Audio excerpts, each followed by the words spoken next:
And we're back with another episode of the Lakers Fast Break podcast. This is Gerald Glassford coming right back at you here from Lakers Fast Break, Pop Culture Cosmos, where we cover the latest news and trends in pop culture each and every week, twice a week, wherever you get your podcasts. The latest Pop Culture Cosmos is sitting right there on your podcast player or YouTube outlet because I just dropped the State of Pro Wrestling with my good friend John Orlando. We cover what's going on with the AEW, WWE, and so much more. So go ahead and check it out today. The State of Pro Wrestling for May and June.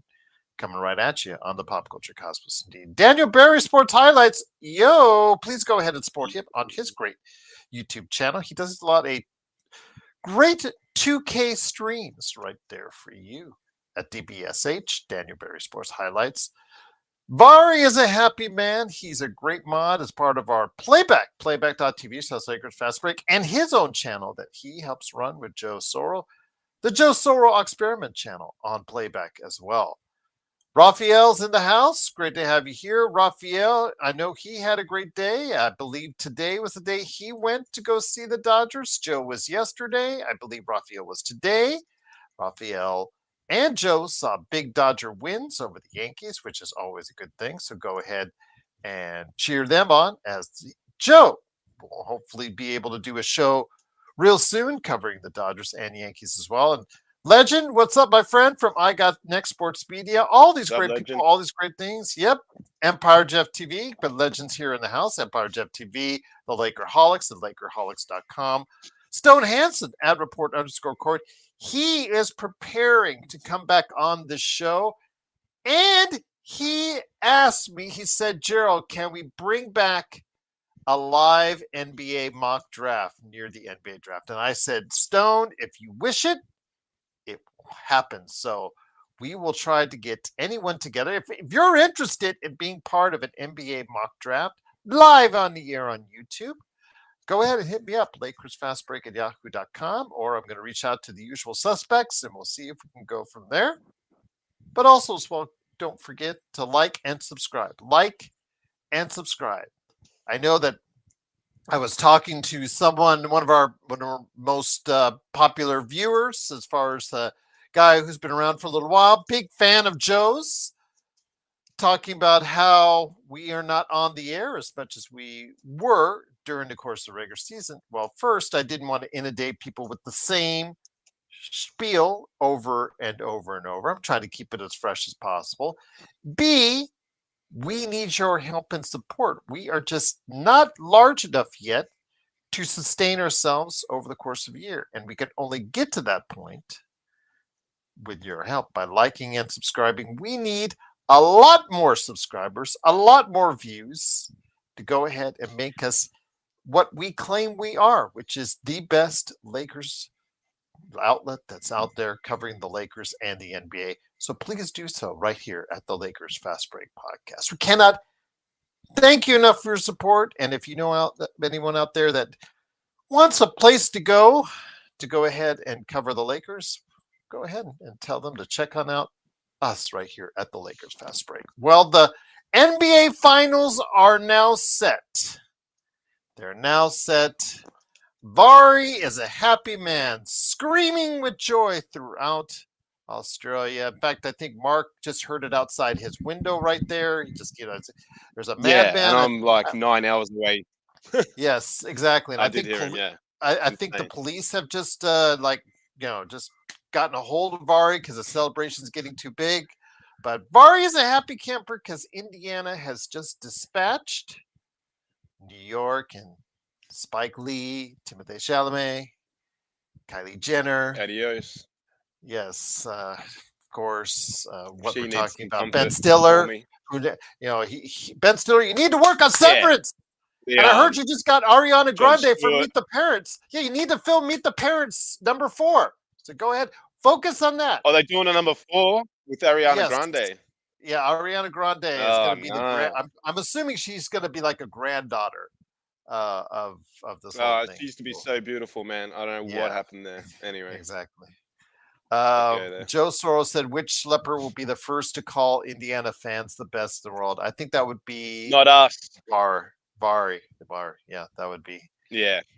Yeah, Told him to jump on, but he won't. Refusing to. Be good for him to jump on today. that's Can talk okay. about his paces, man. He was all over playback on his channel, and when the Dodgers laughing it up against the New York Yankees, and of course he was ecstatic over what happened today with Indiana. But Mark, let's bring you in here. Is of course Xbox, just a great part of what we're doing here. Always not one of the best, not only one of the best mods that are out there, but he is a true legend here, and the guy that broke the Luka Doncic trade for us Somewhat. here at the Lakers Fast Break. You did. You did. I didn't believe it. Yeah, You in the believed it. moment. You were the I first. know you Yeah. didn't. You were the Yeah. guy. Yes. I've Yeah, got I to think it give was you all the credit. I think it was you. It was you that sort of put the thought in my head. Oh, has he been hacked? And then I worked backwards from there and thinking, well, he's never been hacked before, kind of scenario. But wow, And he had to we repeat. He worked had to together. tweet that. Yeah, he had to tweet that like several times. I was not hacked. Yeah, that he All hadn't the been other hacked. all the Crazy. ESPN, yeah, all the other ESPN personalities had to go out and tweet. No, he hasn't been hacked. No, he hasn't been Been hacked. hacked. So, so it's so That's funny. how But insane the trade was. you and I are going to hear a That was lot pretty from Vari over the next few days. We know this. We know it's coming. bloody Um, hell. Adam Silver I'm got looking forward to the it.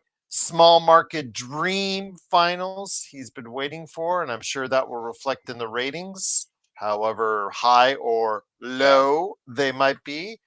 Your Unbelievable. thoughts, though? Yeah. These are two teams always want to go out and transition, so it might be a very interesting finals from that perspective. Both like to go ahead, get Yeah. the ball and turnovers, go in transition. So from that aspect, it might be very interesting to see. Your thoughts on this finals matchup between Indiana and Oklahoma City? Yeah, look, I mean, not many people are going to give Indiana a shot, but I don't know, man. Like the one thing that I've always said, and Bari had a lot less faith in Indiana than I did throughout the year, that's for sure. But the one thing I've always thought with Indiana is they're a pretty nice team overall. You know what I mean? Mhm. Like they're sort of we've gone away from that a bit in basketball where it's more superstar centric. And obviously they got a great player there in Halliburton and a great second with Pascal. But for me, it's like, maybe they're bucking the trend a bit with this superstar stuff, and they're like how teams are going to have to really structure in the future. You're going to have you need a good squad. You don't just need a good 3 or 4 players. It's not going to get it done anymore in the NBA with the apron and things like that. So man, kudos to them. Like, I mean, it feels like TJ McConnell's been around. I don't know. I swear he's been around forever. So for him to get back to the NBA Finals or to his first, mad shout out to him. And a guy like Turner, another honest player. I really like, Pascal. Pascal is just he's sort of a quiet superstar. He's very good, Pascal. When you've already been a number 2 on a championship team, and then you're potentially looking at okay, they're going to struggle against OKC, but Pascal's a very good player. I really like Neesmith. He was underrated coming out of the draft. That dude, he's hot and cold, obviously, but man, what he did to the other against New York, or was it against Boston? Sorry, New York, when he did 8 for 9 in the fourth quarter. Man, if that was Steph Curry, ESPN would have been talking about that until this day. So yeah, man, like good on them, but geez, wow. You're running into another good team, another great squad, and you're really going to need to be up for it to beat OKC. And your gut feel is unless OKC get an injury to a Chet or something like that, that really they're going to be too strong. But hey, it's the NBA. You never ever know. And Halliburton's on a bit of a heater. He is a little bit inconsistent still with the scoring, but he's the kind of player that he might outshine Shea in a couple of those games, and it's like okay, those two players rule each other out, and it's like okay, who comes next? Obviously Jay Williams is probably the best of the next bunch, but can a Pascal have another 40-point game? Can Miles Turner go for 25 and a half? Like there's things that, and the other thing that we don't really appreciate is Carlisle. Like he's obviously a great coach.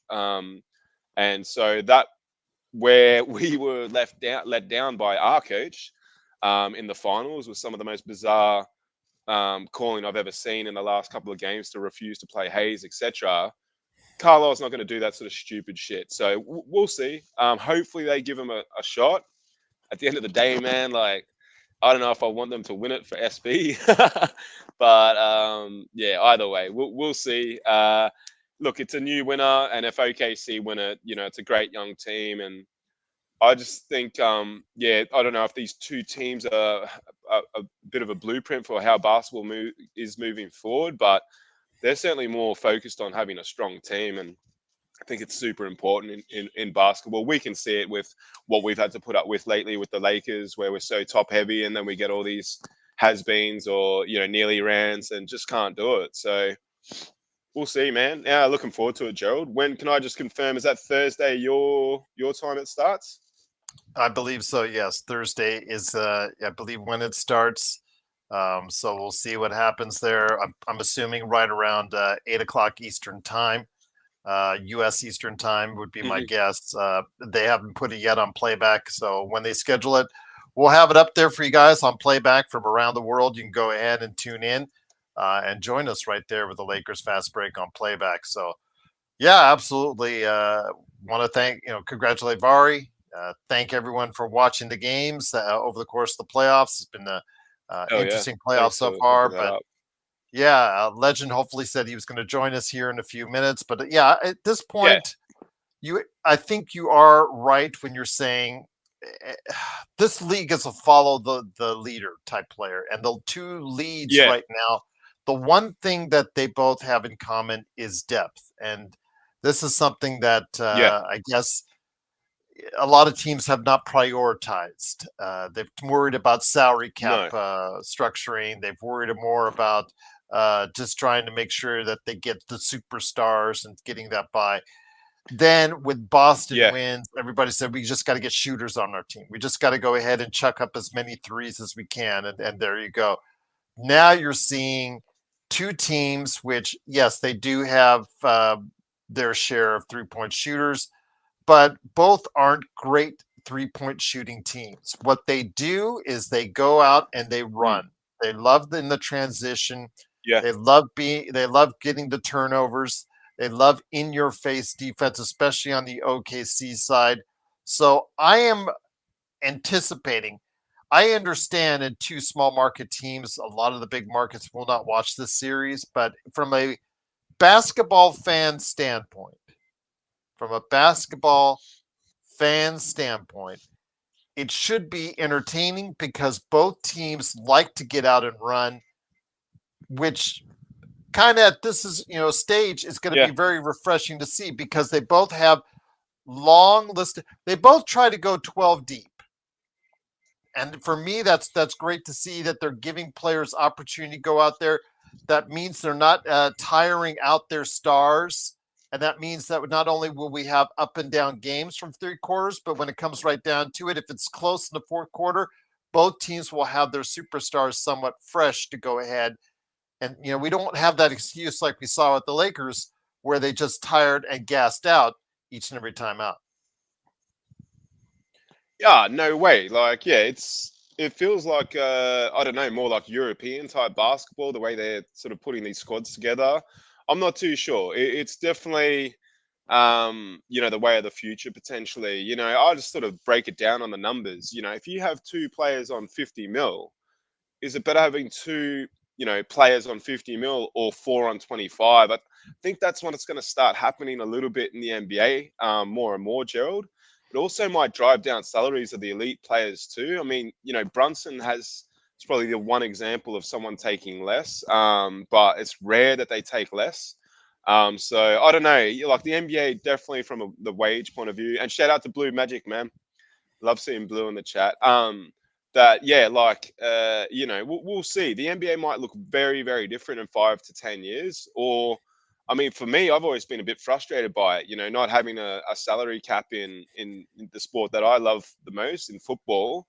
Really means that the best clubs can excel. And it feels like that's a little bit of a, I don't know. They've got to get the balance a bit more right in the NBA, Gerald. I think like this apron and stuff's just way too hectic, man.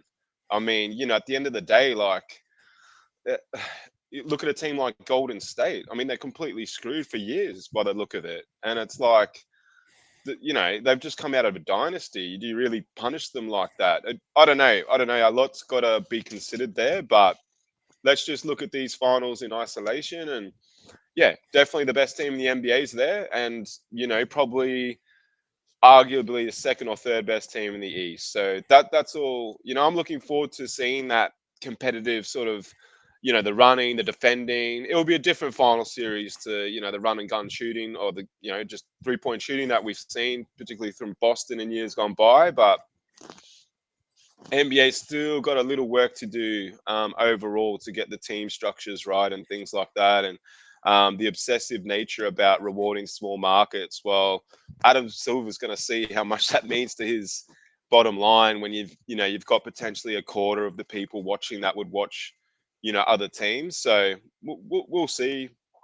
I don't know. At the end of the day, yeah, OKC for me, I'd be shocked if they don't go all the way, Gerald, and then start a little bit of a dynasty here potentially. I mean, wow, the way they're sort of stacked to move forward, yeah, you might have an issue keeping one of the Jays, or Chet might ask for too much, but you got draft picks all over the shop, and you got young stars everywhere. So, and they're under contract for at least a couple more years, man, and that's what I'm saying to you, Gerald. It's like why wouldn't say a Chet just go, stuff it? I'll never take the max because I'm gonna stay here with SGA and Jay my whole career. Like, I think more and more of that might happen moving forward. It hasn't happened yet, but let's see, man. But yeah, mad respect to OKC. They backed up all the talk. But they're not, and all that stuff we were saying, Gerald, about them being young and we weren't afraid of them. I'm sorry. I don't know, man. From what I saw and what JJ did in the finals, yeah, they would have. It's hard to, in hindsight, it's 2020, but they would have beaten us, man. But they're not well, I don't know. They're not an infallible team, Mark, and that's the thing. They're not, but they're pretty damn good too. They are. Oh no, I will not discredit them. They are pretty damn good. In fact, I picked them at the beginning of the season to go to the finals, but I'm just going to say that the rest of the NBA does not see them as an infallible team because of the fact that they are offensively challenged in the half court and they have issues shooting from the outside at times. And that if you control the ball and you don't turn it over, they don't get out on the break. They don't get out and get a lot of their points because of that. And they do have some flaws with their system. Both teams do, both Indiana, OKC. So I see that a lot of the teams, as we discussed on previous episodes, will be making trades for the specific purpose of going in all in now, because they feel that they have a shot, because there is no dominant team right now that they feel, especially with the injury to Jason Tatum at Boston. But I will just say this. Again, I know that our audience is not really in love with the way the salary cap is structured, and especially I know Joe's been very adamant about it. And I know you, Vari, a lot of others have not really liked it. I'm not in love with it, but to play devil's advocate, you've got to realize, since they've really tried to make stretches and waves into this salary cap structure, we have seen a new champion each and every year since, Golden State repeated in 2018. And that's the idea, I guess, what Adam Silver is trying to create. He's trying to create a balance for these teams to go ahead and have a opportunity for a new team each and every year to become an NBA champion. And devil's advocate, he's succeeding in that aspect. Is it more watchable? I agree with Joe that if the big markets or the big name teams are the ones that are competing at the top, that makes, traditionally the audience has been larger for it. And I'll just leave it at that from around the world. And we'll see what happens. Again, Indiana, OKC, two of the smallest market teams in the NBA are facing off on Thursday. So we will see what the ratings are. If Joe and our audience is right as far as what they would like to see, or is the audience ready to go ahead and accept something else? But here today also as well, good man indeed. He did hop on with us. It's always greatly appreciated. It is the legend himself from I Got Next What's Sports, good, Mario? Sports Media. Yeah. I Got Next Sports Media on YouTube. Please go ahead and like and subscribe today. Legend, your thoughts? We now have an Yeah, NBA man. Finals. I want to ask your thoughts on this. Bari now says, I think it's fair. He says, now that Indiana's gone to the finals, I think it's fair. I think it's fair. I think it's good. But, no worries, sports baby. He's just a happy man, and I'm happy for him. I want to ask you this. No, you too. Your thoughts, though, Hey, Legend, on this finals matchup. I guess from what we've talked about, Mark and I, depth has been a really big strength for both these teams. Their transition has been a really big strength for both these teams. From that aspect, from a basketball fan's aspect, this should be an interesting series to watch. My question is, will everybody sit down to watch? I think this will be a good series. And as a person who just love basketball in general, I love my Hawks, my Warriors. But as a basketball fan, I like that fresh breath of air. Like it's like fresh air. See new teams, no offense, I love my Warriors, all the other team, but I want to see some new faces. Move on to new generation. It's time for a little change. So I think it's going to do well. I think the rating is going to be high. Probably not. Just to be honest, it probably won't be the world greatest, but I blame the media and the NBA itself because you don't promote these smaller markets and the younger superstars. You're not promoting, so that's on you. That's on them in that part. So I don't expect it to be that great, but I think it'll do decent. And as long as there ain't too many blowouts and it go as far as I think it's gonna go, I think it'd be a good NBA Finals. And hey, and for both sides, especially sports, baby. Hey, all of them, I'm happy for them. It's gonna be a good finals. It's gonna be a good finals. Do you give them any chance? Can I just I don't know, man. For me, I just don't see I'm like 95% OKC. Oh, I don't know what it is. I'm thinking OKC Seriously. is the favorite in my books as well, but Eric has the Pacers in 6. I got OKC in 6, maybe 5, depending on how the game went. Yeah, I mean, I see OKC. Yeah, we'll see what happens because they're so similar in styles. That's the only thing I can say. And if Indiana gets hot from the outside and OKC does not, because they are traditionally all over the place when it concerns their shooting, we will see what happens there. If that's the case, then Indiana will be competitive in the series. If OKC is shooting well and they're able to get turnovers like they do with almost every other team, that might be the problem. But they need to win in OKC. They need to get a split in OKC. And if they don't, I think this series is really going to be a problem for the Pacers. And it's almost got to be game 1 for me. They've got to shock them somehow. Maybe OKC, overslept or whatever. They've got to get one of those first 2 games or else no chance in my books. But wow. Night. And even when I just stop and think about it sometimes, what a squad they put together there in OKC, man. Like, that's insane. And I mean, they had Giddy too, my boy. They traded him for Alex. I still believe the Bulls won that trade. I don't know how that logic is. You are the only one that thinks this right now. I know. Every time Caruso makes a play and a layup, the ladies love it. But look, let's be honest. Wow, what a trade. It's worked out for both teams in the end, really.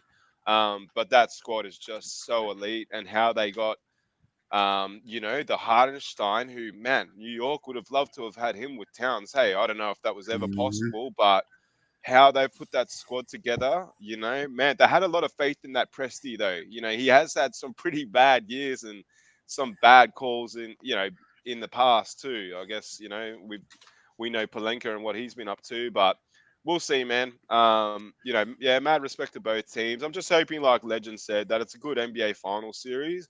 I think you do have to get to a point where you need to start rewarding teams that are good, though. Like, you can't just punish teams, like I'm saying with Golden State. Golden State's looking at like a very bad future unless they can do some drastic trades and things like that. And they're sort of being, punished for keeping Steph Curry, for keeping Draymond Green, and for having a dynasty in the end. I don't know, man. Anyway, I don't want to keep going on about the tax apron, but they got to sort that shit out ASAP. There's no two I'd ways say about Siakam. I say Siakam Thameless was the MVP of that series. Oh, this But one just gone. this just one. And the Great playoffs player, for man. them. Siakam has been just like steady Yeah, as a man. rock. Yeah. Halliburton has been up and down, Up up and and down. down. I mean, even in this game, he started off real slow, Slow, yeah. came on at the end, but Siakam was there the whole entire time, and that works great for them because you have that He's a sick steadying player. force to keep you in the game. And then if Halliburton is able, he is going to turn it on, and he's either feast or famine. If he gets you like 6 to 8 points, because he did over 10, 15 times, I think, close to 15 times during the season, got scored under 10 points. So he can Yeah. be minimized. But when he goes and he concentrates and is aggressive, as you saw in that second half tonight, he can actually be the factor going forward. So we'll see. Legend, I'm going to ask you this again. It's not going to be, you have superstar. You have one superstar, or I guess who you want to say is a superstar or star, whatever you want to classify him as in Halliburton, that wants the spotlight, that enjoys the spotlight. And if he doesn't do well like he did in the previous game, he'll let you know. Either which way, he is very brash. He's very upfront. He's in your face, could put you in the choke sign, the whole 9 yards. I love it. I love the theater that he gives as far as just, again, he's not in the biggest media market in the world. That's probably why a lot of people out there, casual or non-basketball fans, are not aware of Tyrese Halliburton. Although that is changing, and we'll see what happens with his affiliation with the WWE going forward. I want to ask you this, though. With Shea, Shea is just such a laid-back individual. And he is such a great player, but he has such an unexciting game. He hits a lot of mid-range shots, and he goes to the line a lot. That is absolutely not the most exciting thing you want to present, but it gets the job done. This season, it's gotten the job done better than anything else. So from that aspect, I want to ask you this. When it comes right down to this series, again, it's for basketball purists. It's for Indiana fans, OKC fans, but for basketball purists in that sense, because Shea is a great star, but he's not the most marketable star because of how his game is structured. It works for him. It doesn't always work best for the limelight. You are right about that. I kind of look at the Oklahoma City Thunders more as this generation, probably San Antonio Spurs. Like, they ain't got they're a winning team, but they ain't got that special sauce up in there that make it pizzazz. Yeah. They're boring as, like, there's just something about them and their personalities. Yeah. But man, great to watch, and winners. Like, how do you argue with someone like Duncan? But you never heard. I kind of say it's like if I go to Walmart, I buy a steak. That steak ain't gonna be the same as Longhorn steak or something like that. So, it's still good, but I think it's gonna take time for the world. As it being cooked, by a professional chef or a Wagyu. And she does have a lot of help, but point. Let's not take away from the fact the guy averages 32 points a game, and dishes out 32, 8, and 6 or something like that. He's got really strong numbers, but it's the fact that he does it in his fashion. You're not going to see highlight dunks. You're not going to see threes from the 40-foot line, and whatnot, or the logo type threes that we're used to seeing from LeBron or Steph Curry, whatnot. You don't see those signs, those flashy things that a lot of the other players bring, which again does not bring attention to him. And in some cases, Legend, it might make it actually work in his favor because teams are expecting a little bit of this when they play superstars, a little bit of that, and they don't always get that from SGA. They get something different, and a lot of times they're not always prepared for it. And that is true. And I think it's one thing for sure with this whole different vibe with the finals. It at least going to allow the world to get to know both Halliburton and Shai at the same time. Getting to know more, not only just them, but their entire teams as well.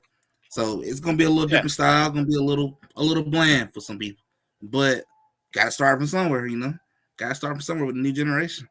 That's right. Yeah, and it's just different times now. We're so focused on dudes like Steph and LeBron. Like, I don't know. We're basketball lovers, man, so we can appreciate this, and this will weed out people that aren't actually fans, to be honest. But let's wait and see, man. Like I don't know. Like when I watch Shea, sometimes, yeah, it can be boring, but then also sometimes I see a little bit of Kobe there. I see a little bit of certainly DeMar DeRozan, and I don't Mhm. mind the mid-range game. It's just He something has a different. '90s game. He has a He does. '90s, He's got a He does. '90s He game, and does. early yeah, 2000s He type does. game.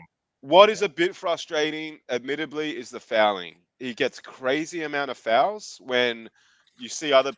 It feels like anyway. You see Luca in a similar position, he doesn't get the call, or Trey Young in a similar. Not always, but obviously he's looking for that part of it. I mean, that's gamesmanship.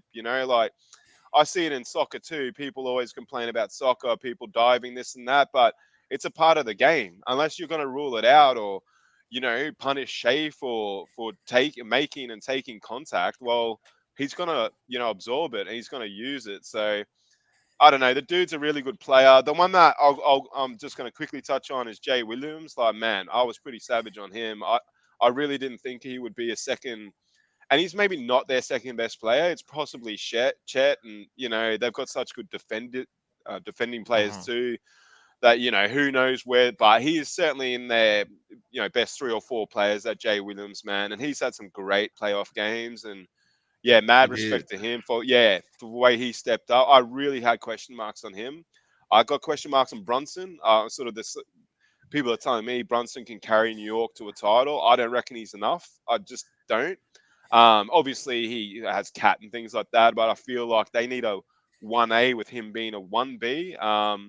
And yeah, so I questioned him, probably got that right overall, but I've questioned Jay Williams and I got it wrong, man. Guy's a star, and yeah, you look at his underlying numbers, he's top 15 and everything. So yeah, wow, they really have put an amazing supporting cast around Shea, where he can just sort of focus on the scoring, because the dude's a pretty good defender and he's like their 5th or 6th best defender. So yeah, man, extreme. And we got to also touch on Alex. I love Giddy, and it's a shame he's not there, but we also have the maddest respect for Alex Caruso, man, because there's no way we ever wanted him to leave the Lakers. He played on our last championship team, and look at him, man. He's just gone from strength to strength. The guy that just Gonna get so ring number 2. selfless. Ring number 2 with OKC, and maybe hopefully he comes back to Lakers for ring number 3, but that's possibly not going to happen. But yeah, I got a lot of respect for Alex Caruso, so I'd be happy if he gets a ring in the end. So it's a bit of a tough one, this one, isn't it? It's like you don't really care. I just want to see good ball. That's what I want to see out of this final series. Hopefully it Div happens. X-Ray, Div X-Ray says Alex Caruso is allowed to cheat. Funny, he looks like he's playing the same way that he did against the Lakers. So if you're saying that he's allowed to cheat in OKC, then you're saying that's what he did against with the Lakers. I'm not going to argue Alex Caruso. I'm just going to say he brought us to championship, and he's playing that same way he is now. Yeah. And if they're not calling it, keep on doing what you're doing until the refs call it, and we'll just leave it at that. But would Mark trade AR for Giddy? Man, I then questioned that Luca for Giddy. Yes, would you trade Luca for Giddy? Yes, there you go. Now, that might be just a step too far, but everyone else, hell yeah, man. I don't know, man. Giddy's got some pretty special numbers there. He's just a slow type player. He's a different type of cat, but man, when you look at his numbers since he's come into the league, they're up there with some of the greats. But yeah, whether or not that's going to permeate into titles and things like that because his defense, we'll see. Yeah, that's his defense. He can, if he cannot guard guards, because Chicago, if you saw, they just said, you know what, we're going to put you on any power forward or whatever, whatever guy is in the corner is what they try to do. And we worry about that honestly, in a playoff. Man, you worry about that in a playoff. I'm telling you, Gerald, they scapegoated him last year. I'm sorry. He cannot defend guards. He just but they were all so young in that finals, man. They all played poorly. Like they'll take Mark Dagnall or whatever the hell that dude's name is. He was taking him out after 11 minutes. Tell your guy Giddy then to move his feet on defense, because I still don't see his. Yes, because again, I think in order for him to take a team to the next level, he's got to be able to defend at least some guards. I didn't say all the guards, No, because that's right. Halliburton can't guard. He's not a good defender. Neither is Brunson. But Yeah. those guys have gotten to the conference finals and now finals because they were able to defend at certain times well enough. In the case of Brunson, he finally picked up in the last game. Didn't do it here today, but he will always be picked on. And the thing is, with Giddey in a matchup, he'll always be picked on unless he proves otherwise. And that's what he was in the Dallas series, in the playoffs last year, and now going forward. But I'm not going to feel too bad for Giddey because he's going to convince, and the first three letters, some would say, convince is con, but convince Bulls to pay him. I think he's going to get $30 million from them. I think he's going to get a contract for $30 million. Well, if he's not going to get it from them, someone's going to give it to him, man. No, but I think they can't sign him. Gotcha. It depends. They can sign up to 140% of what he earned. So I don't know what that is. So well, look, he's going to get paid. Put it that way. He's going to make. He's going to get paid. The thing for me is just like it's one thing to get paid, but it's another thing to be on a competitive team, and that's I don't know. You just wonder with the Bulls, is it you take your 30 mil, but you ride out your next 5, 6, 7, 8 years and just do F all. Like that's the worry with the team like the Bulls and how they've gone in recent years. So we'll see, but he'll make bank, man. I mean these players get paid so much money. Hey, like I don't know about you, Legend, but they were talking about Pascal Siakam was on like 42 million or something for the season. It's just like what the. Like, this money's just crazy, bro. It's like, how much when is enough? Joe always says it, and I agree. When is enough? And that's where we're starting to get to with these $50, $60 million contracts. When players are going to start choosing teammates over money, it's just the American sport culture. I don't know if that happens a lot. There's a lot of pride in taking the max and earning the max and things like that. So that's why you rarely see superstars that don't. But that's got to be the next sort of evolution of the league for me. Yeah, but you see baseball and football. Baseball, I mean, football, they're not all guaranteed contracts, Legend and Mark. Baseball, it is guaranteed. And you saw, even though it's deferred 10 years, $700 million for Ohtani. And of course, you saw some really $300-400 million deals signed in the offseason. But even with your football that's out there, European football, where are the biggest contracts in the world, Mark? The biggest contract in the world, I believe, is Messi, or is it Ronaldo? Yeah. Well, it's possibly Ronaldo with that Saudi Arabian money. There might even be some bigger contracts in Saudi Arabia. Sorry, I cut that off a bit short, but Div, you relax, bro. You're here all the time, man. I'm not glazing Giddey, man. He's taken bloody Australia to Olympics, mate. He's a bit more than a one-season wonder. Josh Giddey, give me a break, man. Come on. But shout out to Div. I don't know, man. See what happens, Gerald. Like moving forward, the one I wanted to ask, you didn't really touch on the other day, ran out of time, but I wanted to ask Legend about Trey, man. I just love Trey. I've always loved Trey as a baller. What's going on there, bro? Like, are they going to surround him with a team or are they going to get rid of him? Like, his career's sort of reaching that impasse. Hey, like he's been in the whole time Luka has, but obviously you now have hasn't to had approach the same him. Success. Yeah. Well, you have to now approach it the way you do with New York and Brunson, because he gives you so many things offensively, but defensively, we saw what he did in game 5, but outside of that, throughout this entire playoffs, he has been hunted and picked on. And even in the series, even in Eastern Conference Finals, when Atlanta went to the Eastern Conference Finals, teams always will target Trae Young. And that's going to be the problem that's always going to be facing the Atlanta Hawks when they make their decisions how to build their team with a lot of young players going forward. Your thoughts, Legend, on that? I agree with Mark. Your thoughts more on that. How would you approach it? And how do you think they're going to approach it? And would you approach it differently? If I'm the Atlanta Hawks, we need to decide, are we going to rebuild or put something together? You can't be in between, and that's what I feel like what they're doing, like you in between. You got to decide what direction you're going to go, and And just like Mark said, Trae Young's getting older. Like you can't keep wasting seasons. You got to decide either you're gonna build something with Trae or ship him off for a couple of draft picks or whatever and build through the draft. Like you got to decide. Right now, it looks like you're going to the middle of nowhere.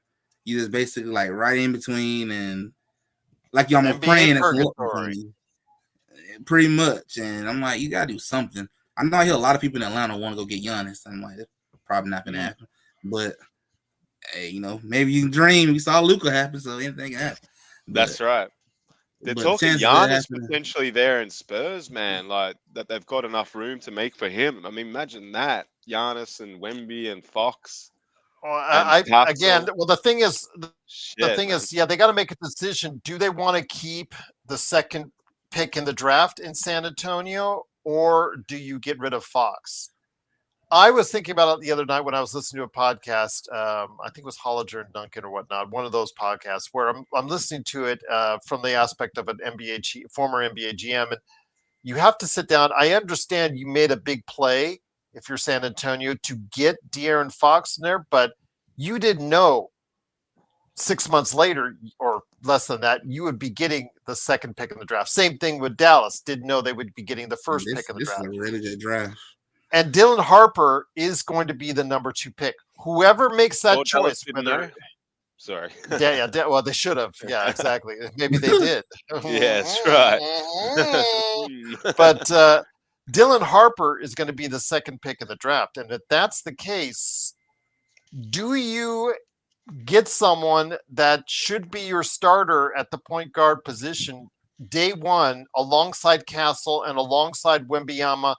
Those three are all at the same age together, or do you stick with DeAndre Fox instead? I would personally trade DeAndre Fox. I would say, I'm sorry, I know we brought a lot to bring you here and whatnot, but I need to trade you away for assets because I can draft a point guard right now that could take me in the future going forward, alongside a defensive stopper and someone maybe that could really play at a good level and get some shooters at the forward position that I wouldn't normally be able to get, or Giannis could still be in play, even if I do draft Dylan Harper. You said if he wants to come to San Antonio, Fox and some first round picks down the road could be in play instead. Legend. Definitely, and I think that would not really be a bad approach to do that. And I would say that's like taking the OKC approach and just building through the draft and doing how they pretty much did it. And I think that's not a bad way to go with it anyway. Your entire team is pretty much the same age. It lines up just like how OKC did it. Continue to go through the grind, go through the years. It's gonna come all together, just like how it did with them. I think that'd be the right approach. I know De'Aaron Fox probably won't be that happy, but he'll be okay. He'll be okay. Still paid a lot of money. He is just fine. Yeah. For me, again, it comes down to what can you do to build depth, or if Giannis is serious about playing with Wembanyama, could he be the stability factor for them instead of Fox? I would, like I said, and plus you could use Fox in a trade to Milwaukee. Milwaukee would have an immediate starting point guard on their team. Now, mind you, their team is going to absolutely suck in a terrible Eastern Conference next year because you got Lillard that's out for the entire year. But it's just circumstance. Unfortunately, the thing is, though, with San Antonio, they've got some decisions. Atlanta as well, but the Lakers do have some decisions. And before I wanted to go ahead and talk about the draft, because there's a little bit of the draft. In fact, we will be, as requested by my good friend Stone Hansen, later in June, just before the NBA draft, we'll have our own live mock draft. I haven't figured out a date yet. So if you guys all want to jump in on this and do a live draft with us, hop on board by hitting me up at LakersFastBreak@yahoo.com. We need a lot of people. It would be great to play those different roles of the teams that are out there. But I've got a question I want to throw you guys later on about the Lakers and number 55 going forward here. But the first thing is, I guess since Joe's not going to be joining us, I want to ask you this. Joe could be a very happy man if you believe the rumors that Shams Charania has been putting out there in the past week. And I'll start with you on this, Mark. about a few days ago, he said that it's likely leaning towards LeBron just picking up the nice 51 or so $1 million, great money if you can get it, option on his deal. Now, it isn't entirely certain that that would be the only end of his deal, but it certainly would make Joe happier because he would believe that means that LeBron is on the way out sooner rather than later, Mark.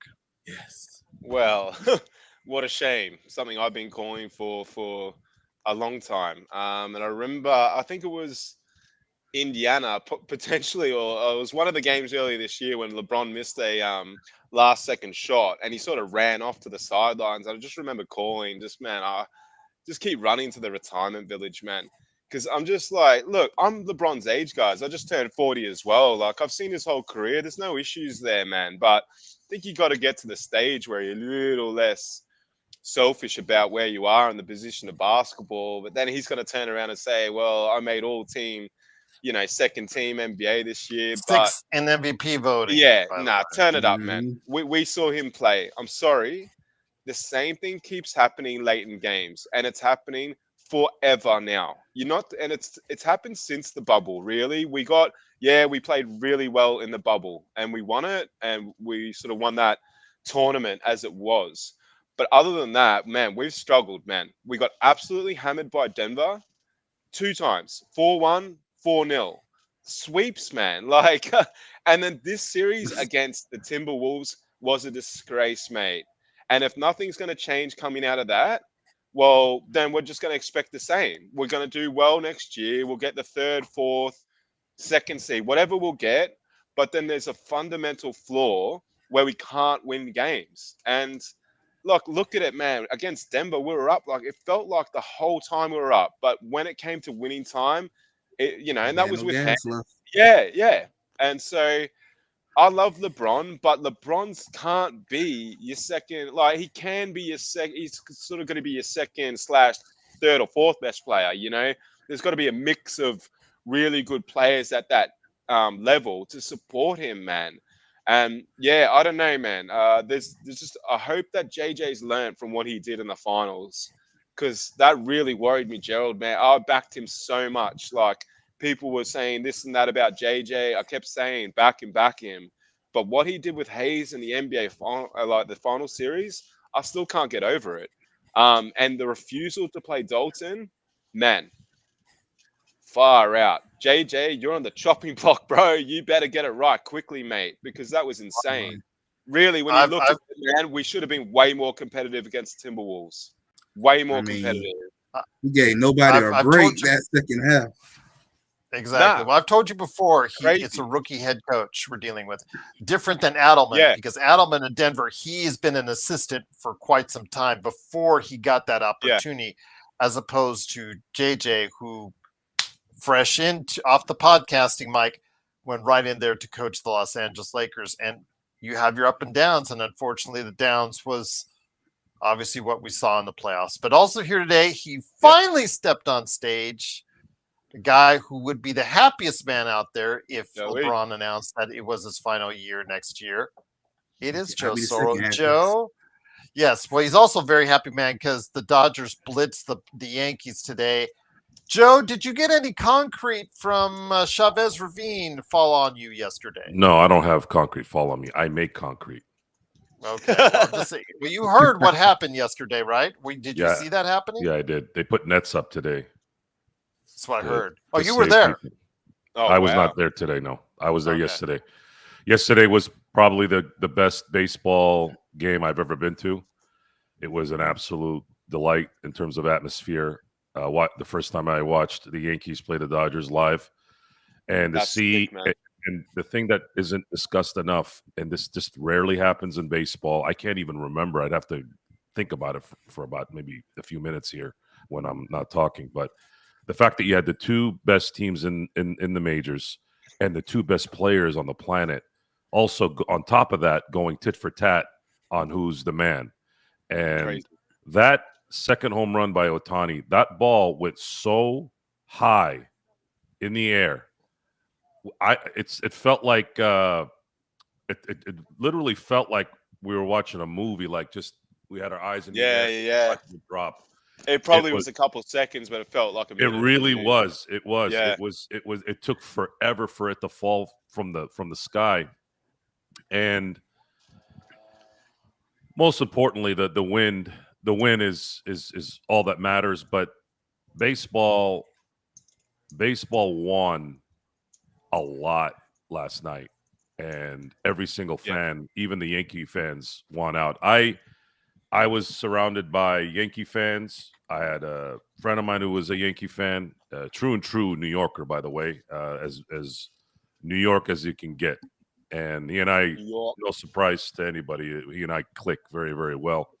And you kept it within respect, because I do have a lot of respect for him. Plus, I felt bad for him. I didn't have the heart to tell him that I knew Indiana was going to blow out the Knicks today, and that was his main concern today, was the Knicks.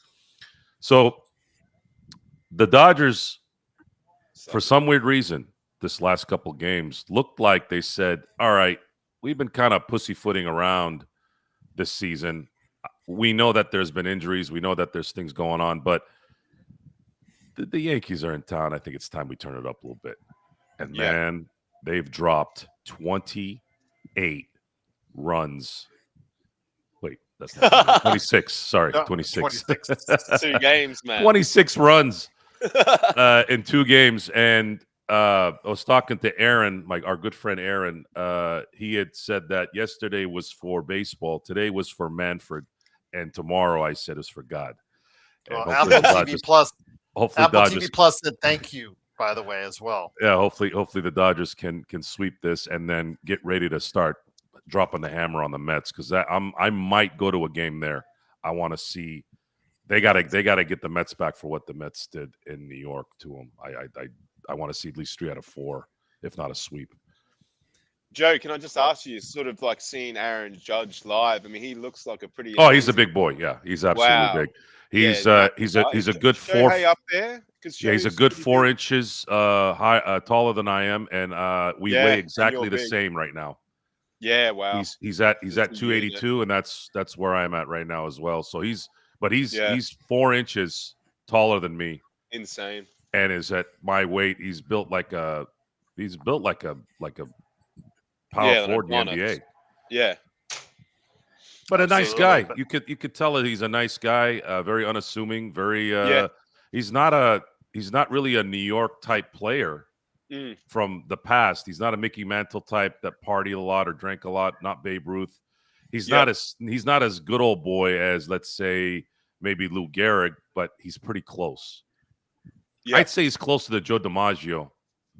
If I had to pick. Is there an aura there, Joe, when you watch the Yankees at all? I mean, I know you don't really like them or whatever, but you know, the Yankees are such a big entity worldwide. Like, whenever I just see their jersey, it just looks so iconic, you know, because of Babe Ruth and things like that. Like, yeah, I don't know. Was it good? You know, the aura is there. Yes, it'll always be there, because they do have great players and they're still a good team. But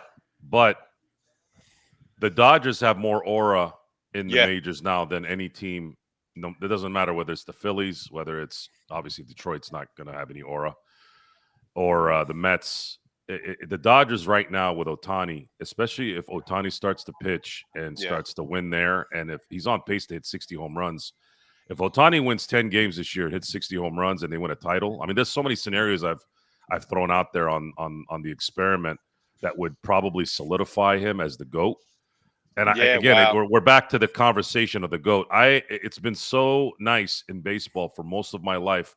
The GOAT discussion rarely gets talked about a lot. Barry Bonds has been known as the guy, right, of our generation, and the only discussion I've heard mostly in my life is that Babe Ruth is the GOAT, and that's all. That's just what it's been. The Mickey Mantles or the Willie Mazes and the Hank Aaron's, like, they all have their respect, but there's really not a lot of this, you know, who's the GOAT in baseball. But it started last year. It really, really started last year. And Ohtani has a couple things to do to where there's not going to be any denial on that. It's just I still feel he needs to do a couple more things to be the greatest of all time. And he might be able to do it this year. So we bring you back we'll bring you back here to the Lakers with us. But yes, continued success to the Dodgers, who are now in a 4-way tie for the top of the National League with Chicago, the Mets, and Philadelphia.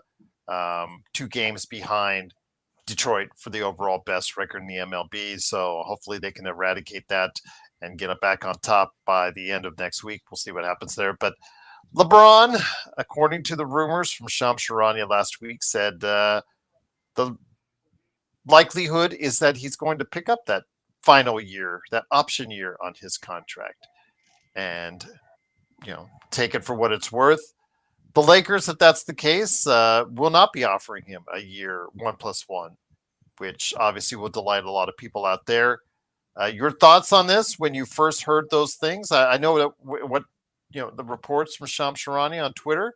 I know that we didn't just get a chance to discuss it very much because there are a lot of other Lakers topics we wanted to hit up, but I didn't want it to go unsaid that we know and are aware of what Shams Charania said and is out there. We are hoping it's true for the most part, most of us. But again, we will wait and see, Joe.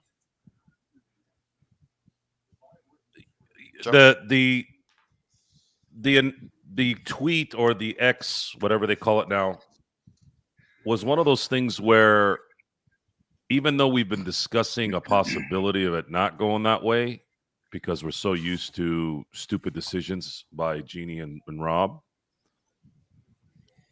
the Luka trade in a lot of ways changed my focus on all that. It just at some point in life in general, you gotta forget about what happened before. Otherwise, you're just constantly yapping about what happened before, and you're never going forward.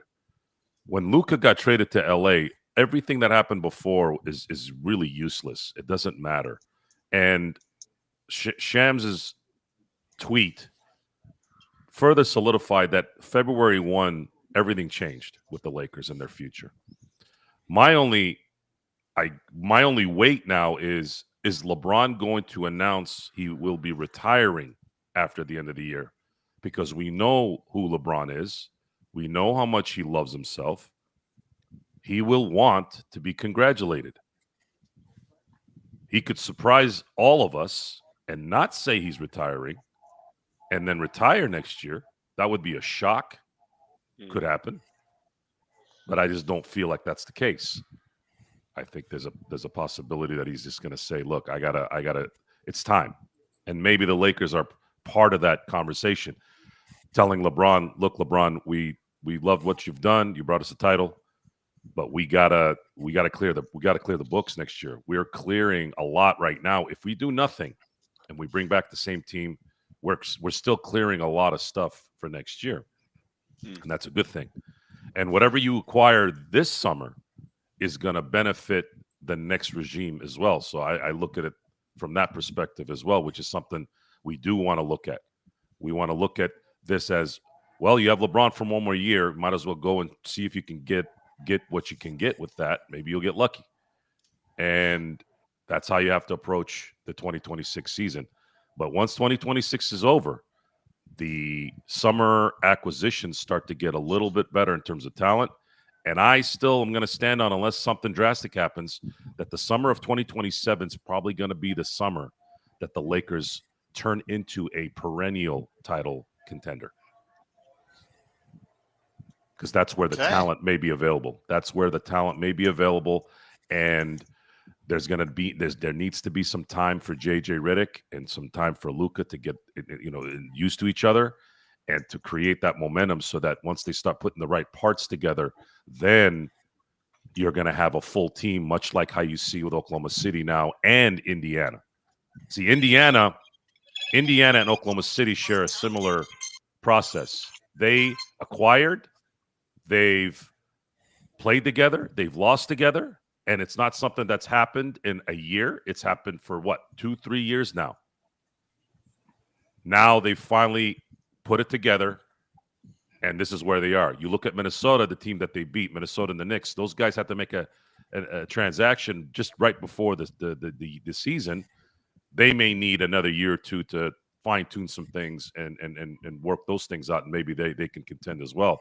But Oklahoma City and Indiana are in the finals because they have made very good choices, and they've made very good progress in dealing with certain losses and growing from it and creating a culture that they've created in Indiana and Oklahoma City. Yeah, Mel Gibson. By the way, I love Braveheart. It's probably my favorite, one of my favorite action movies. Shohei is the man. Shohei is the only player, I think, in Major League Baseball that can have 2 singles in a game and you feel like he can do anything. And YYC, I know that the price for Zion just dropped due to the allegations and the lawsuit that has been filed. As much as I would be tempted to go ahead and make a lowball offer in order to bring him to the Lakers, as you know, I was the one that actually said we should get Zion the other day when I said if we were GM. Yeah. I don't think the Lakers would do so. What? A female owner is not going to acquire a guy who's being accused, regardless if it's true or not. And again, the other problem is, I'm not saying he did this. Obviously, there's a lot of weird things that are out there, but he's had a reputation for doing things with females already. The non Bible Belt types, if you will, and those type of things aren't going to be conducive in a female-owned environment. The Lakers won't touch him now. The Lakers will not get anywhere near him now at this point. Female is making videos about him on X right now. Yeah, so that is gone. We want to stay away from him as far as at this point, as long as we can, Gerald. Go back. No, that ship sailed as soon as that lawsuit was filed. He likes poontang pie, both literally and figuratively, a little too much. He did remember. He was involved with that adult film star, I believe, when he was like a rookie, that was that sends you. By the way, folks, just so you guys know, because the word gets around, these professional athletes, let's say, converse with that part of the world more than you think. Okay, all right, it's pretty prevalent actually. Most smart we people, didn't know. Smart people actually keep it under wraps more, but yeah, it's pretty prevalent. Mel, that's again, even if it is false, those allegations doesn't matter at this point. Genie will not take that risk. It's not even about that though, is it, legend? Like he's someone that's constantly. There's a reason why the wiener is ahead of everything when it's excited, guys. That's just the way it is. Corbina, I would not take Bruce Brown unless it's for the minimum. And if that's the case, I don't think he's going to give you much at this point in his career. I think what you got, the best of Bruce Brown was 2 seasons ago with Denver. He cashed in. More power to him for that. But you've seen with 3 different teams now, he's given you, let's just say, not good results. And I'll just leave it at that. So. Div, anyone, and this is on record, you could ask not on record on LFB, but this is on record in my life. If you go talk to my friends from 25 years ago, I've never liked P. Diddy. Never. This is way before any of this garbage that came out happened. I don't trust mouth breathers, and I could always sense he was a piece of shit. So anyone who's gotten in trouble or gotten anywhere around P. Diddy for anything, I always would say you guys made your bed, regardless of whether you did anything bad or good. That guy was a disease then. He's a disease now. The only way to eradicate the disease is to flush it out. And hopefully that happens, because when you talk about problems in the industry, you talk about problems in life in general, that's the guy. That's one of those guys that's like that, who deserves to just not really be around anything because he's a disease. Nikhil Alexander-Walker, get that out of your head, Corbina. He is not going for $5.6 million, because if LeBron signs that $50 million, or he opts in at 50 some odd million, whatever, 51, whatever it is that he's going to be signing for, guys, the 5.6 is the MLE we're going to have. If LeBron signs for a lower amount or re-signs for a lower amount, then that goes higher. But unfortunately, at $5.6 million, you are not going to get Nikhil Alexander-Walker. I think that ship sailed as soon as that case where LeBron opts in. If LeBron opts in, your chance to get a marquee free agent of any of the limited number of free agents out there goes out the window, literally. So you have to hope that maybe someone gets squeezed out in the free agency market because there's only one big team out there, Brooklyn Nets, who has cap space. You're hoping, even though there's several teams out there with a full MLE, I think that, again, you're going to have to hope that a decent player says, you know what, I got squeezed out this year. Let me just go ahead and sign with the Lakers, and I'll give my chances next year or next summer and see how it goes from there. But yes, I know that. That's rumors. That's I don't read LeBron Wire as much as I should, but those are rumors out there. Everybody's interested in connecting. He shouldn't take a pay cut. No. It's not going to matter if he takes a pay cut. They're so over.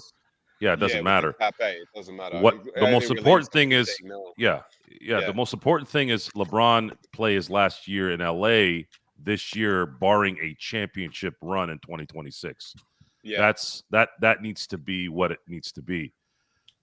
And it looks like the Lakers are going that route. We run the risk, Joe, of going, into Luka's 28th, 29th year, 30th year with LeBron still there.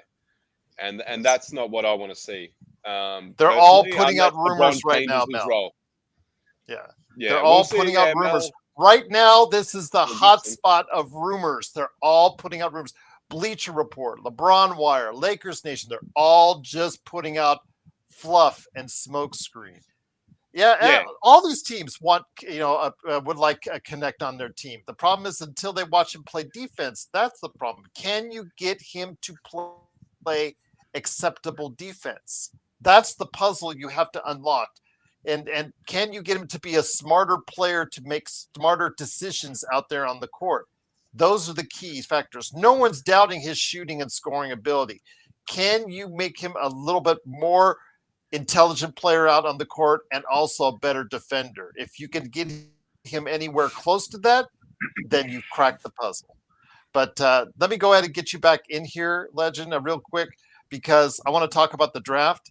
I know the Lakers only have a number 55 pick, but I know your teams also as well will have some activity in the draft. I know that Golden State is at 41, and I know that the Atlanta Hawks actually do have a first-round pick. I don't think they have a second. No seconds. I see it's a first-round pick for them. Your thoughts? What are your teams looking for right now in the draft, utilizing? And then we'll go into the Lakers, and then what possibilities they have. Because Mark, I've got a question for you. If you've changed your mind on a certain Australian coming up here, but Legend, your thoughts on your teams? Golden State, please get a big. That's what we need the most, is a big. If we can't trade for a bid, just go and draft a young, decent bid. Let's get us started, because you cannot keep going with this small ball. The Hawks, make a smart decision, because right now I don't know what the hell they got going on. But they got to make a smart decision, try to get their future lined up. And my mind keep thinking I would be surprised if we hear something about Trae Young get traded. I keep thinking that's coming. But the Hawks need to make a good trade, continue to build around that young core. Golden State just need a bid. I think that's, to me, the number one thing for Golden State is a bid. And then start filling out the roster, getting some better offensive play, because we saw when Golden State didn't have stuff, you had no offense, basically. You was just basically handicapped almost. And you needed a big, you needed some offense. Obviously, Jimmy kind of showed you he ain't it no more. Miami Heat day, that's gone. It's over. He pretty much showed us that. So that's what I was thinking we need to do this draft. Legend, how was that Ricochet's? Yeah, could I just sorry, no. I'll go for Mark. Yeah, he's the number one pick in the NBA draft last year, was it? Ricochet? Yes, he was. Ricochet was up and down year. Yeah. But is there potential there for you, man? Like long term for him to be pretty special? Or I think it's something there. I want to see another season from him. I want to see another season. Like Gerald said, he was up and down. It was kind of hard to say What does he do well, man? Like, is he a good shooter, or can he dunk, or is he a better defender than he is offender? Offensive player, Playmaker. Can he playmate? Yeah. Okay, all right. Okay. Well, yeah, gotcha. He's okay. So does he need a bit more of the ball? From Trey's hands. Like, does it make sense to trade a Trey? I would like to see more of the ball. I would like to see what it'll be like. I would like to see maybe him out there by himself without Trey. Yeah, I kind of hoping they'll trade Trey. Yeah, and start again and build around this young core. Nah, interesting. He's sort of like, after all the hype with Wemby, he really went under the radar, Ricochet. But another French player, so they're making good players in France at the moment. But we'll see, man. It would be interesting to see how Wemby comes back after that blood clot, man, because that dude was insane. I mean, he had the most blocks in the NBA. He only played half the games. So, wow. Yeah, we'll see how he develops. Just hopefully he stays injury free, but there'll be a time where he's must-watch TV, potentially. So before I get it back to Mark, again, to talk about one of his countrymen, who he knows a little bit better than I do, and hopefully we're going to get some more info on that, hopefully with Stone Hansen as well. Joe, I know that the whole crowd is asking you, please mention DeAndre Ayton. I never thought I would hear those words 1 year ago where our audience is asking for. Remember, you guys also asked for Cam Reddish too, and you see where that went. But DeAndre Ayton is only 1 year. If he does flame out, it's only 1 year. So that's the good news. But if he doesn't, you're talking about a possible 7-footer with double capabilities who can defend at the perimeter if he's motivated and in his right mindset.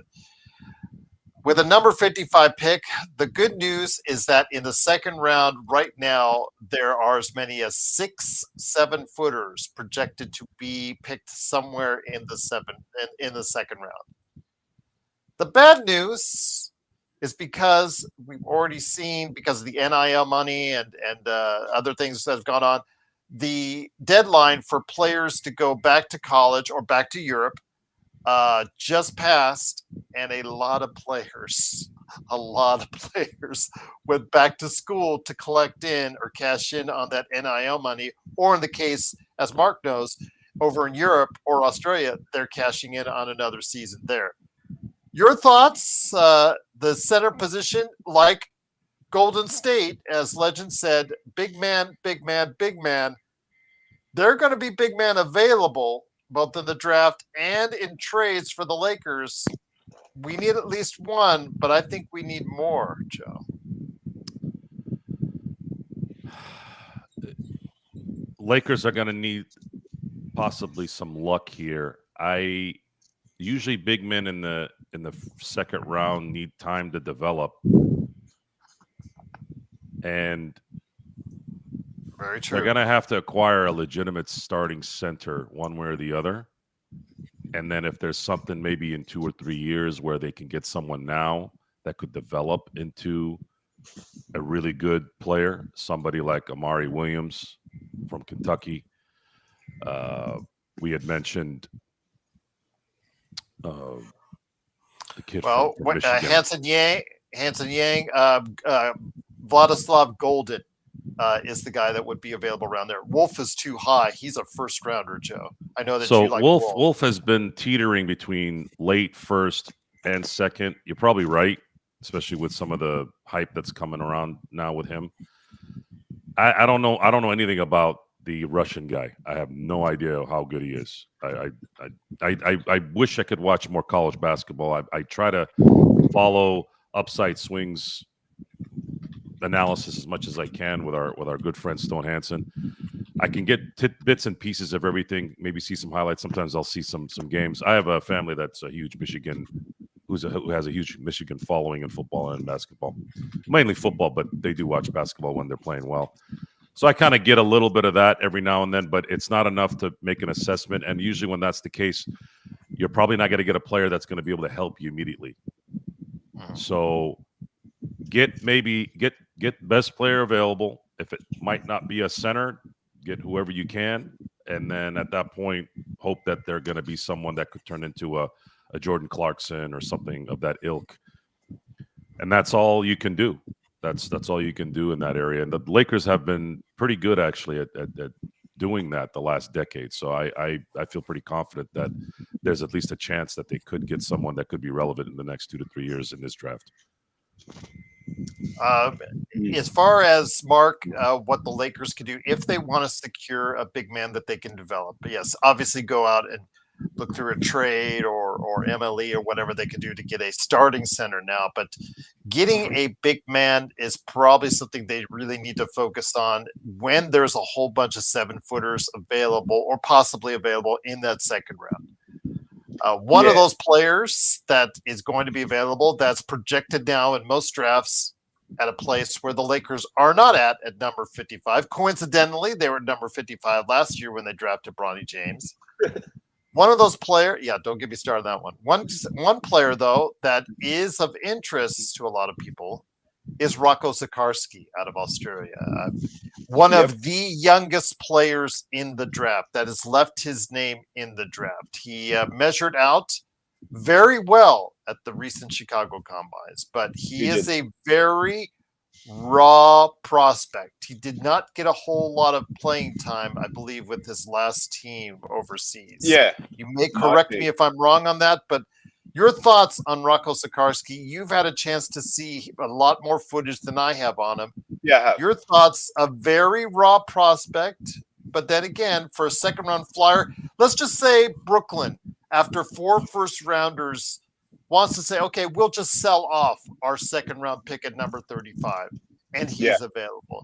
Is it something you would be interested in? Because you've been kind of lukewarm on him, especially the fact that, 6 months ago, I think when we started talking about him, he was actually just a fringe lottery pick in some NBA mock drafts at that time. He's dropped, but who knows? He might rise up. What do you say? Man, look, one thing I'll say about him, he's from my hometown. I'm from a place called Queensland in Australia, or a state called Queensland and Brisbane. That's where this Rocco bloke's from, and Rocco played for the Brisbane Bullets. It's just real tough, man. Like, the guy's 7'3".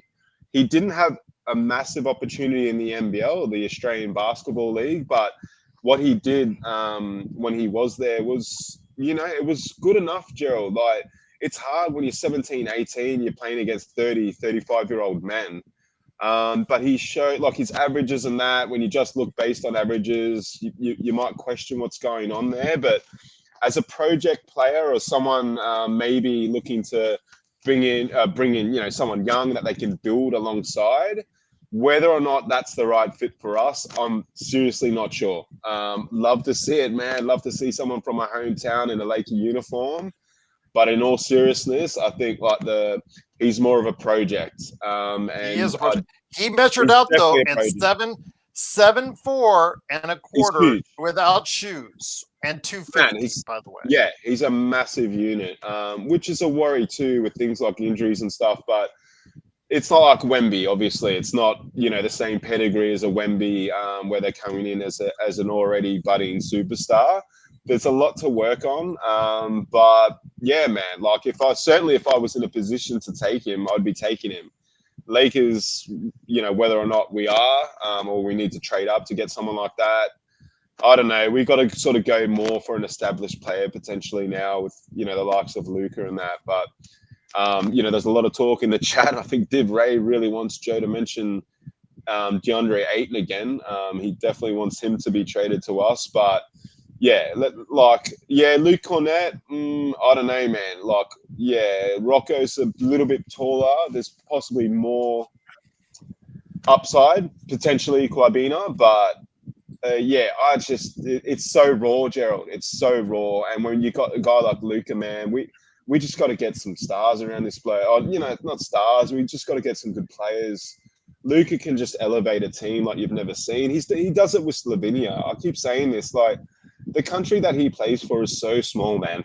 Like, it's like possibly half of a California's population, or much less than half. Like, and the guy nearly carried him to a bronze.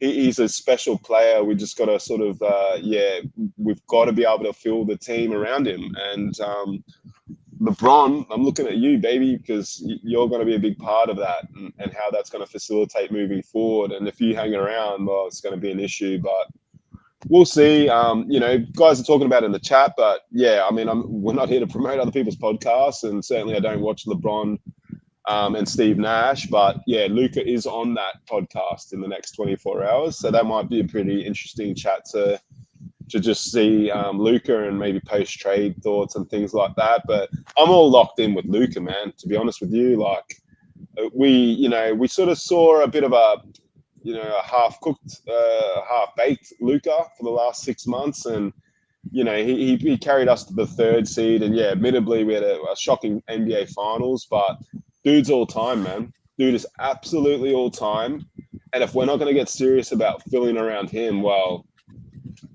just throw it all in, bro. Like, yeah, we'll see what happens and who they can get around him, but I'm just all about Luca and his timeline now. Rocco doesn't fit it, potentially, Gerald.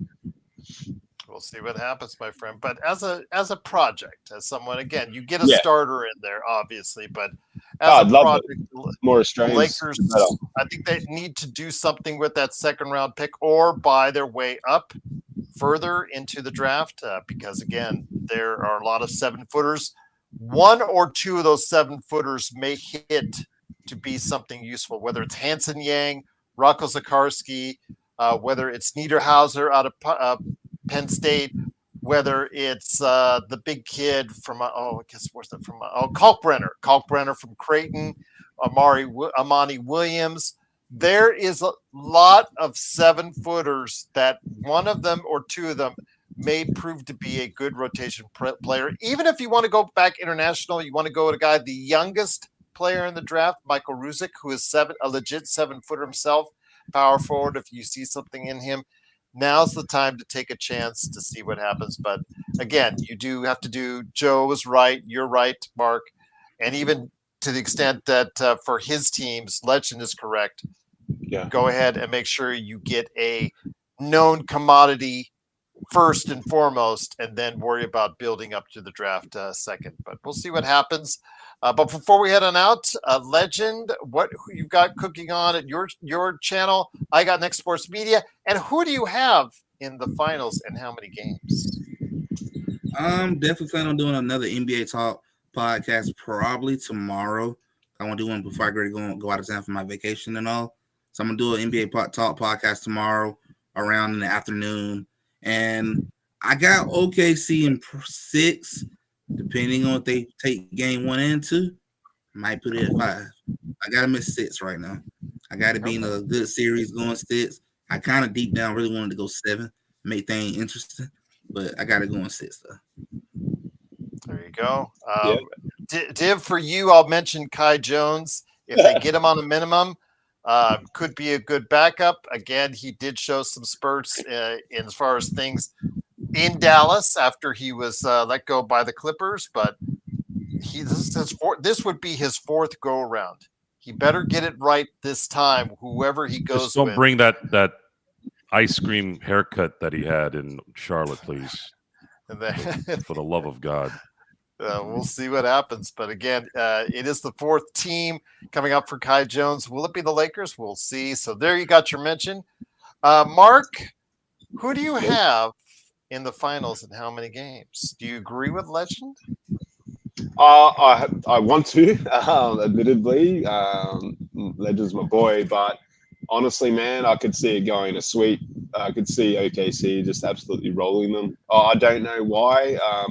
You look at Indiana, they do have a bit of depth and they deserve a lot more respect than what I've just given them, but I don't know, man. Unless OKC do what they've done in a couple games. Yeah, look, obviously they had a even series against Denver somewhat. But unless they really drop the ball, man, yeah, I don't know. I think they've just got too much with the defensive side of the game. I feel like Halliburton's just a bit too inconsistent. I love Tyrese. I've told SB this, but he's not the next face of the league. Give me a break. So we'll see. Yeah, I could see it going. Honestly, I could see a sweep. That's my gut feel right now. Hope not, but what do you reckon, Joey? Yes, Finals? Joe, your thoughts on the finals? Feels like 5. Yeah, I think 5. I agree. I think 5. I think the additions, honestly, I'll admit it now, of Alex and has really helped. Hey, like mentally, he's obviously able to talk to the players from being a past champion himself, and Hardenstein also seems like that sort of hard-nosed man as well. I think they've brought in some steel there that maybe, unfortunately, my boy didn't provide them, and it's where we were all speculating, okay, if we play OKC, we'll be the favorites against them. Really, other than the couple of games that haven't turned up, and yeah, Denver, Jokic is Jokic. He's going to win a few games off his own bat, but man, they've certainly had a good season, and they're going to want to capitalize, And if they do, man, that's their first chip in OKC, isn't it? Oh, the Supersonics won a chip, though, didn't they? Certain.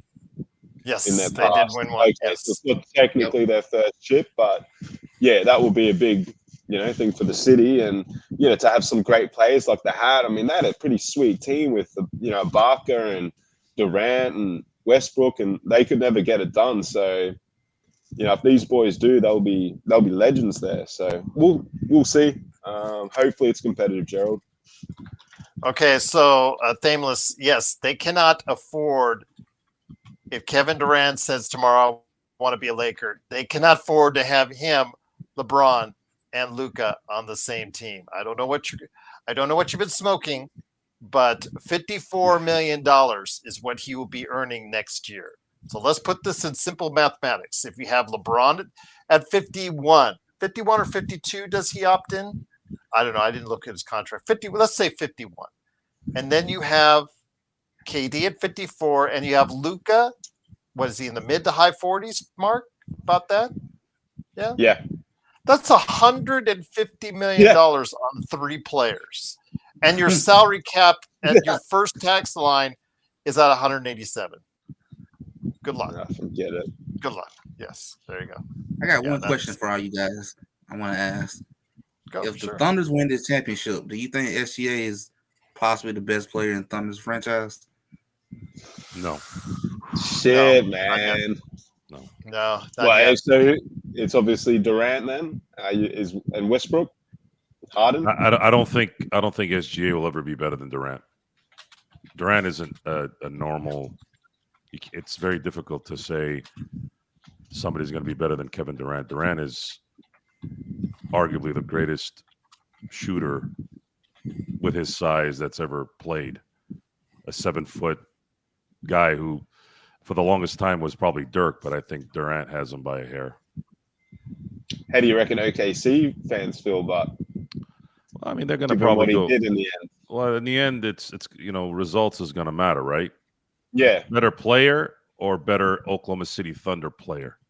If you're talking about better Oklahoma City Thunder player, in the long run, especially if he wins, let's say, a second championship, then you could argue that. You have a good argument, But remember, guys, this is also the Seattle Supersonics, and until they relinquish the Sonics history to quote unquote an expansion team in the future, you still have Gary Payton. I'm sorry. You still have Gary Payton that's attached to that franchise. You have Sean Kemp.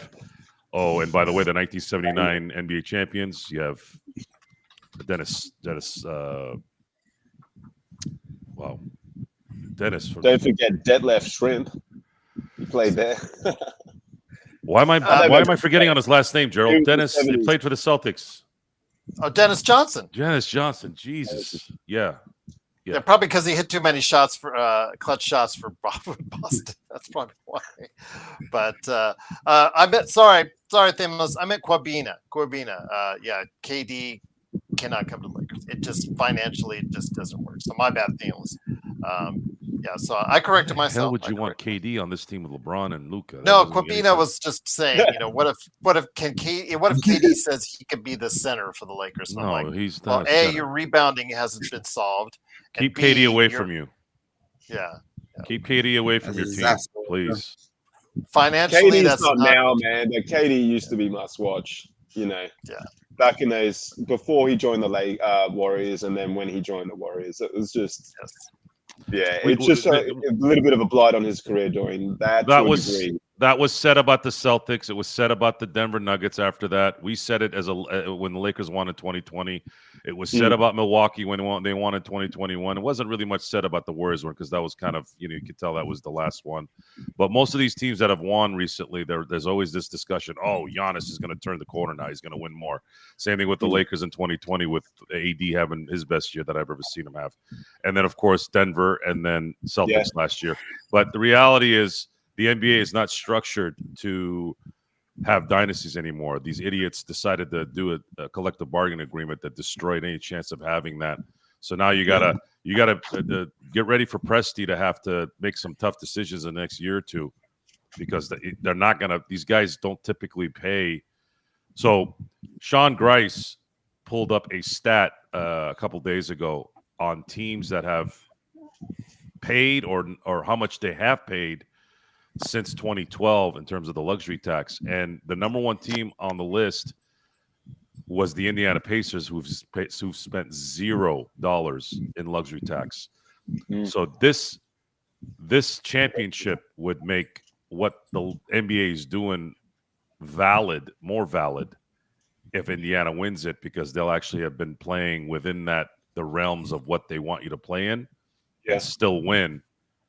But then Oklahoma City didn't really spend that much either. They did spend a few bucks, but it says if you want to win championships, you gotta dip into the luxury tax. And OKC as of now, Joe, is not a tax team. As of right now, yeah. Yes.